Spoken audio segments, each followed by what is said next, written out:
She watched the bundles of Egyptian pound bills pour out of the bag. Before we get started, be sure to subscribe and hit that like button. Across continents and cultures, creativity takes countless forms. This is the creative globe. Today we join Matthew and Anna in the heart of Egypt, where the ancient rhythm of the potter's wheel and the intricate geometry of the knitter's needles lead them into a mystery they never expected. Chapter 1. The Call of the Nile. Matthew Ramsey, a man whose hands always seem to have a trace of dried earth under the fingernails, read the online news for a second time with amusement. He walked away to get a cup of coffee and returned to the comfortable easy chair. What a great idea, he thought out loud, beginning to contemplate the possibilities. His wife Anna was clearly an avid knitter, and wasn't this clearly an invitation to showcase her work? It would afford both of them the opportunity to follow their interests. The article detailed a prestigious week-long pottery workshop in Fustat, the ancient pottery district of Old Cairo. It promised immersion in the traditional methods of the region, focusing on the two great clays of Egypt, the iron-rich Nile silt and the finer, more durable marl clay. 3 months later, on the flight from Phoenix, Arizona to Cairo, Egypt, Matthew still couldn't contain his excitement. "I can't wait to get my hands in the clay." He was as exuberant as a child when he learned there was to be a potting workshop in the heart of the ancient city. His wife, Anna, had been rather cool to the suggestion of such a distant land. That was until she discovered there was the annual Fabric and Yarn Expo taking place in Cairo during the month of October. Exhibits, marketing, and above all, interactive classes for every aspect of knitting. The thought of sourcing Giza 45 long staple cotton, the finest in the world, directly from the source, was enough to convince her. And oh, the pyramids and the majestic Sphinx were just waiting for their arrival. Chapter 2. The Name of Kings. Cleverly, the couple had been blessed with the surname of Ramses, a name which, when registering for their stay at the chosen hotel, turned heads. "Mr. and Mrs. Ramses," the receptionist with the baritone voice announced, with emphasis on their last name and with studied deference, "Welcome to our hotel. We can assure you of an enjoyable stay." The hotel concierge responded immediately, offering his services. "I am Konsu. I'm sure you would like to get settled in your suite. You must rest after your long travels, and when you wish, perhaps I can assist you in your plans to see the city." Anna was barely able to mutter a thank you. She was exhausted from the long flight on which she continuously worked, knitting a delicate and demanding lace shawl project, while her husband slept. The shawl, a complex pattern of nups and eyelets, required her full concentration, a meditative focus that helped her manage the anxiety of international travel. The fine two-ply merino wool she used felt like a cloud, but the project was a testament to her discipline. Chapter 3. Into the Khan El Khalili. Matthew managed to arrange a few unpacked belongings and settle his wife for a much-needed night's sleep. He, on the other hand, was awake and anxious to participate in this new country. He dressed for an evening of exploration. The city was alive. What to do? Where to go? His first thought was to avoid the most popular sites of Cairo, since those iconic landmarks should be shared with his wife. Well, he dissembled. That leaves the Khan El Khalili marketplace. It wasn't more than a few blocks away from the hotel when the first youngster popped up beside him, babbling something about the best leather goods. Immediately, there followed 3 more kids touting souvenirs. They were then replaced by a middle-aged adult fellow who shooed them away with untracked, untranslatable explanations. He turned to Matthew apologetically. "Please ignore them. Our children are so excitable." "That's all right. I probably could have dressed to look less like a tourist and more like a native. Could you tell me where the Khalili market is exactly? I know I'm close, but not sure which street." "Of course I could show you. I'm going there myself. Have you a special interest?" "The market is large," he cautioned. "I'm here for a potting workshop, so naturally I'd like to see some of the work made locally." "Oh yes, I'll be going very near the area you're looking for. I have a small booth that sells many beautiful items made of leather. Perhaps you would like to visit there on your way to the potters?" "I'd love to see it. Thanks for the suggestion. By the way, my name is Matthew." "A coincidence? We both have biblical names. Mine is Moses." They came to the first of the hundreds of vendors in the market area and slowed to take in the multitude of variety available wares. Chapter 4. The Yarn Mart Mystery. They arrived at one of the larger displays where Matthew held his breath, seeing the fine workmanship of bags, books, belts, and so many other leather-covered items. Moses smiled. "Welcome to my humble shop." Matthew was stunned with thoughts of purchases as gifts for family members and friends. He was about to select several items when he stopped. "What is it? Are you all right?" Moses was concerned by his companion's sudden change of interest. "That booth there, it's yarn." "Well, yes, is that also in your interest?" "No, that is not mine. It's my wife's passion." He hesitated and added, "Besides me," looking slightly guilty. "I must go there, Moses, but I promise I'll be back with my wife. We'll definitely want to purchase some things from you." Matthew entered an area not only filled with colorful displays of yarn, but all the accoutrements of associated accessories. It was a complete store on the street. He browsed the aisles of wonderful skeins and balls of famous Egyptian cotton for knitting and crocheting. He selected 5 balls of a muted lavender color and 5 skeins of a vibrant blue-green. He placed them in a bag. When he saw an interesting sign, "Baby Camel," he touched the soft material and was surprised at the quality. He knew in an instant Anna would love this. He selected 2 balls of the earth-colored wool and headed out to pay for his purchase. To his surprise, the bag was snatched from his hands and disappeared toward the outdoor booth.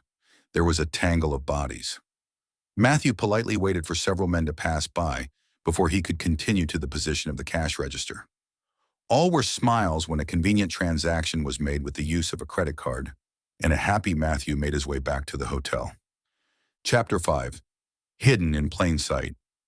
"Mr. Ramses," came the voice of the hotel receptionist, "I thought you would like to know the concierge, Mr. Konsu, has arranged a tentative itinerary for your visit, as well as the craft event registrations for both yourself and your wife. Transportation to and from each of your activities has also been arranged." Matthew was stunned by the efficiency of the staff and resumed his quest to locate his room and find some sleep before his wife woke up. "Oh, Matt, I couldn't stay awake. Were you gone long?" "Long enough to find some great places for us to explore." What's in the big bag?" she asked sleepily. He smiled and casually upended the contents. The blue yarn was met with surprise, the lavender with an appreciative sigh. These treasures were followed by the elegant balls of baby camel. The reaction was heightened even more until the last of the bag emptied. Eyes widened in astonishment as bundles of money in Egyptian pounds were splayed across the bed, interspersing the yarn. "Where did that come from?" Anne demanded. "I don't know," Matthew said in awe. "Hide it," Anne demanded. "But we can't." Matthew's voice drifted off. He was sleep-deprived and couldn't think clearly. I know. What I mean is to keep it out of sight until we know what to do, and more exactly who to tell. We don't want housekeeping to stumble on this much cash." And together they placed the bundled money carefully back into the shopping bag, with the yarn completely covering it. "We can leave it here in the corner with our luggage," Anne suggested. "Right in the open?" Matthew was incredulous. "Hidden in plain sight."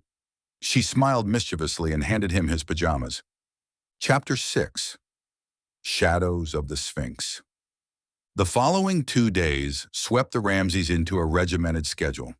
As tourists, the predestined route took them to nearly every monument and point of interest in and about Cairo. The Great Pyramids and the Sphinx were breathtaking in their staggering size. One couldn't help but wonder at the building of such spectacles, as well as the millions of people who through time must have stopped with jaw-dropping admiration. Their first day was filled with sights and wonders that left them exhausted. No thoughts of knitting or going over informative pamphlets.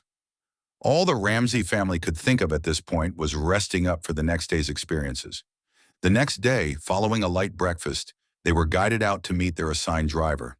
The streets and museums painted a clear perspective of life and culture of the Egyptian civilization, both old and new.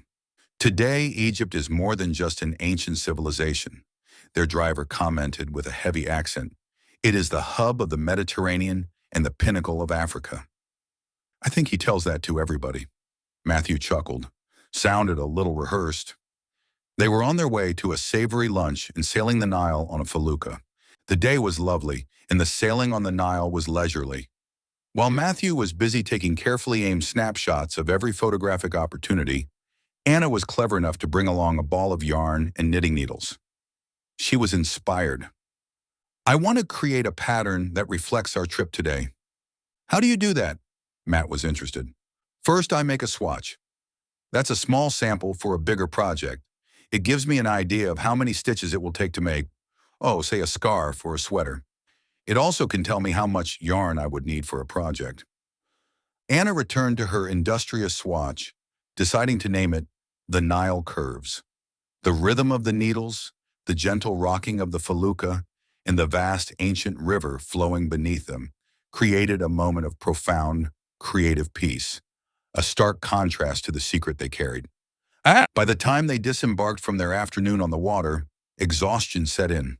But Matthew, seeing the sign for the bazaar, insisted on a quick stop. "There! Let us out there!" Anne was puzzled as she regained her composure at the sidewalk. Then she saw where he was pointing. "The bazaar! Oh, Matt, what a wonderful idea!" All traces of fatigue disappeared. "Thank you so much. We will be at the hotel to meet you in the morning. Thank you again."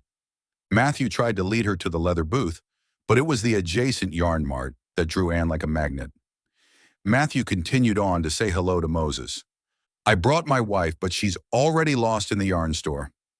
"That will be fine. Take your time," he replied listlessly. Matthew and Anna spent the next hour carefully selecting several gifts, keeping in mind the need to pack them later and their luggage. "Good thing we planned ahead to bring an extra suitcase," she murmured. "Thanks for your foresight, darling." Anna smiled but said nothing. What she did notice, however, was the inconsistent description of Matt's new acquaintance.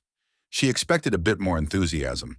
Matt didn't seem to notice, and by the time they finished their shopping, she decided that the proprietor was definitely preoccupied. "Thank you, Moses," they chanted in tandem as they took the large bag of wonderful gifts. "We'll no doubt think of more items to add to this." She gestured to her bounty. "We'll hope to see you tomorrow." "Yes, of course," he responded lethargically. Chapter 7. The Fabric of History, Anna at the Expo. The next morning, Anna arrived at the Egypt Fabric Yarn Expo. The building was grand, with outbuildings to accommodate various displays and over 300,000 visitors.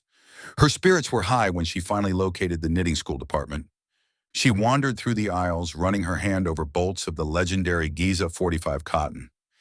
It was the longest staple cotton in the world, known for its incredible strength, fineness, and lustrous sheen.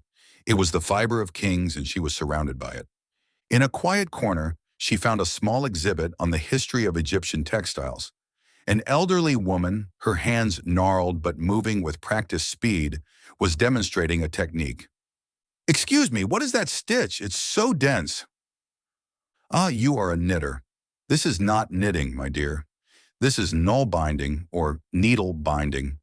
It is what our ancestors used to make the famous Coptic socks you see in the museums. They are often mistaken for knitting, but they are a single needle loop, not two needles." The knitter held up a small, intricate sock, its toe shaped perfectly. True knitting with two needles came to us much later, around the 10th century. But it was our cotton, our fine, strong cotton, that made the work possible. We used it to knit complex patterns, sometimes even writing the name of God into the fabric. The craft is a bridge, you see. It connects the Coptic past to the Islamic present. Anna felt a thrill of connection. This was the depth she craved. But the moment was broken by a woman rushing into the room, her face pale. "The instructor's booth. It's true, the fire was 3 days ago. Everything is gone." The news spread like wildfire, and soon Anna was in a room filled with despondent knitters. "We all came together immediately and donated everything we possibly could to rebuild the booth and replace the yarn. But the money is gone. Stolen. We can't replace it." Anna was stunned as she thought of the bag in the hotel room and what was laying under the skeins of new yarn. Was that the stolen money? And how could it have ended up in her wonderful stash? And then she thought of Moses. Chapter 8. The Fustat Workshop. Day 1, Matthew's Deep Dive. While Anna was discovering the tragedy, Matthew was finally in his element. He arrived at the Fustat Traditional Crafts Center, a sprawling complex of workshops and kilns. The air was thick with the smell of damp earth and wood smoke. "This is it," he breathed, the sound of the potter's wheel a siren song. His instructor, a master potter named Syed, greeted him with a firm, clay-dusted handshake. "Welcome, Matthew. Today is about the earth. Our curriculum begins with the clay itself. We use two types, the dark, iron-rich Nile silt, which we source from Aswan, and the lighter, finer marl clay, which fires to a beautiful cream color. You must know your material before you can command it." Syed led him through the process of wedging, slamming a heavy hunk of malleable earth onto the bench to remove air bubbles. "The clay must be centered in your hands, but first it must be centered in your mind. Feel the resistance. This is the conversation between you and the earth." Matthew slammed a heavy hunk of clay onto the bench, the sound echoing through the ancient studio. He spent the morning on the kick wheel, a traditional wooden wheel powered by his foot. It was a struggle. The clay fought him, wobbling and collapsing. "You are fighting it, Matthew. You must dance with it. Let the wheel do the work." Syed then demonstrated a technique Matthew had only read about, the hammer and anvil. Using a smooth stone, the anvil inside a pot and a wooden paddle, the hammer outside, he gently tapped the clay, thinning the walls and shaping a perfectly spherical water jar, a zir. This is the secret of the Fayum potters. It is slow, but it is perfect. Pottery in Egypt is not just about the wheel. It is about every technique that has survived the millennia. Matthew was exhausted but exhilarated. He had found his conversation with the past. Chapter 9. The Restoration. Anna communicated the incident and possible solution to Matthew, who immediately called for the driver. Anna was relieved within minutes.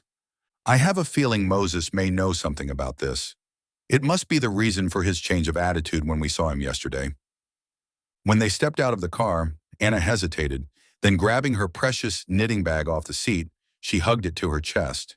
They made their way to the now well-known leather shop. "Is Moses in?" Matthew asked politely. They found Moses sitting behind a counter. He looked despondent when he looked up and met their eyes. "What happened?" Matthew asked simply.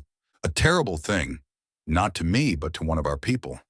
And Moses recounted the story of how, after a devastating fire that erased one family's means of living, the bazaar community had raised enough money to fund rebuilding their business. "Unfortunately, all of the money was brought here. We were going to present the gift to the family in a leather case, and as fast as it arrived, a group of thieves somehow got their hands on it.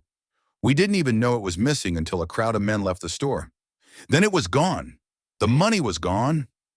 Together, both Matthew and Anna's eyes glanced toward the heavens. Moses was stunned when Anna said, "We might be able to solve your problem." The moment of the money's return was quiet, profound, and deeply emotional. Moses wept openly, clutching the bag of money and yarn. "You have restored more than money, my friends. You have restored our hope. The thread of our community was broken, and you have reknit it." Chapter 10. The Master's Touch. The following day found Matthew with clay up to his elbows. He was a happy man in his element. At last, the potting retreat had commenced. He was no longer fighting the clay, he was dancing with it. The kick wheel spun with a steady, confident rhythm, and the Nile silt rose under his hands, taking the shape of a simple, elegant bowl. The resistance of the clay, the way it holds the shape of my thumb, it's like talking to the past. This is the conversation I came here for. Anna, too, was delighted to realize her dream. Surrounded by creative knitters, she was now an honored guest. She picked up the elegant, blended yarn of merino and cashmere, a gift from the grateful and generous people of the bazaar. She began to cast on a new project, incorporating the dense, beautiful stitches of the Coptic socks she had learned about. It's not just about the yarn, it's about the thread that connects us all, the thread of history, of community, and of creation. The bridge was complete. Matthew had found the earth of Egypt in his hands, and Anna had found the history of the world in her needles. Their journey had begun as a simple vacation, but it had ended as a profound lesson in the universal language of craft, connection, and discovery. Matthew's journey with the clay was just beginning, and Anna's needles were already casting on a new story. Join us next time as we dive deeper into the creative series, where the art of the maker meets the heart of the world. This has been The Creative Globe, the end.